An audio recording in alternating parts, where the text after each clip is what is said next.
खोटाङवासीहरूको भेला धरानमा चल्दैछ। सुनसरीमा बसोबास गर्ने खोटाङवासीहरूको साझा संस्था बनाउने भनेर।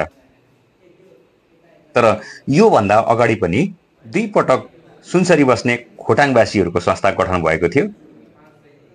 दुवै संस्था लोन्टाखारा भयो। खोटाङवासी कम जिद्दी छैनन्। लोन्टाखारा भएको 2 वटा संस्थाबाट पाठ सिक्दै सुनसरीमा बस्ने खोटाङवासीहरूको साझा संस्था बनाउने भनेर फेरि तयार भए।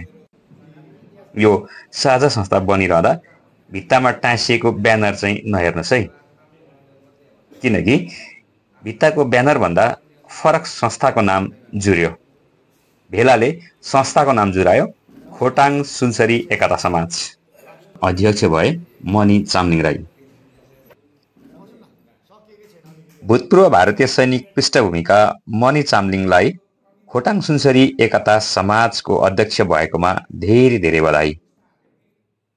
सुनसरीमा छरिएर रहेका खोटाङवासीको साझा आवाज बन्न सकोस् शुभकामना पनि।